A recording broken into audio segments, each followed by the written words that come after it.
kaseye baciramo ibintu by'amabanga ye. Başka bir şey var mı? Var.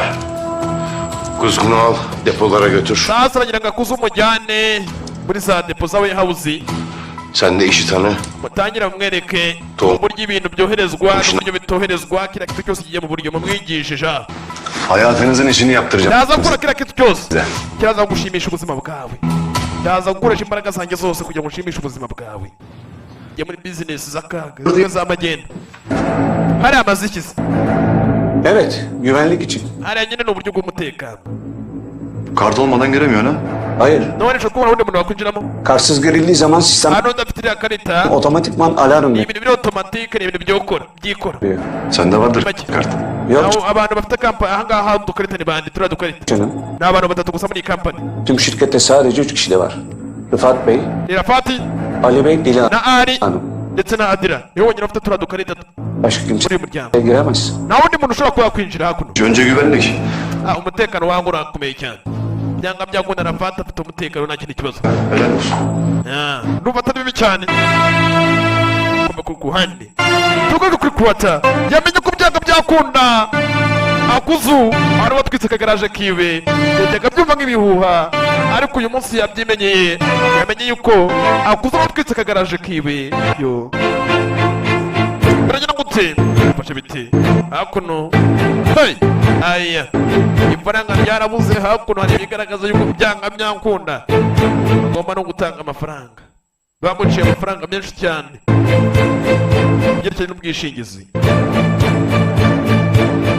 Hakuno Ari yamuhaye bizinesi kadamubwira ati igihe cyose uzankenera uzemera ushaka akazi uzambwire, uzaza nguha akazi, ntuzagira impungi uzaze nguha akazi nta kibazo.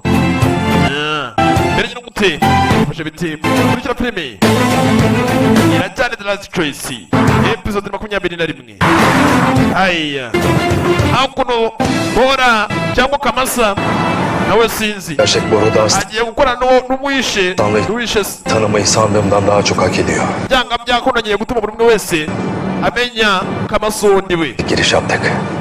Ne planlıyorsun? Bagiye gusobanukirwa, tugiye gukora iki noneho? Önce Icya mbere bagiye gusobanukirwa undi we, verini öğrenmeyi, reka babone Kamasoni we.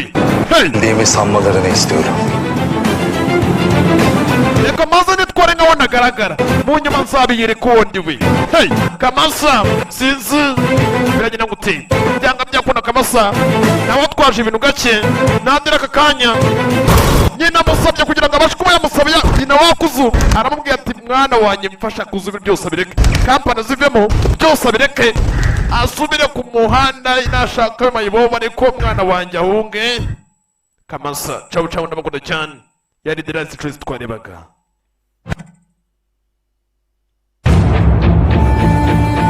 Ben onun hayatını çaldım, o benim hayatımı kurtardı.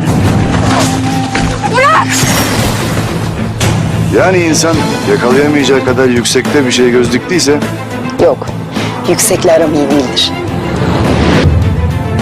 aksi gibi insan da en çok olduğu yeri sevmiyor.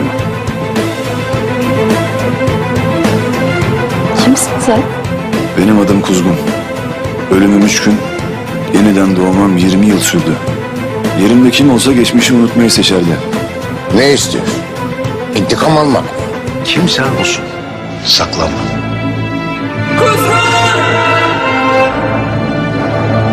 Ben onları kurban etmeye döndüm.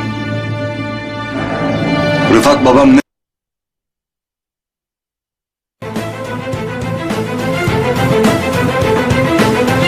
Mühür işleri falan filan bittikten sonra bütün araçlarla beraber tartıya girin. Ondan sonra diğerleri bekleme alanına giderken siz yandaki depoya geçersiniz. Orada aracın ağırlığı azaltılacak. Yerine de bizim mallar kalacak, tamam? Tamam. Her zamanki sistem. Var mı anlaşılmayan bir şey? Yok.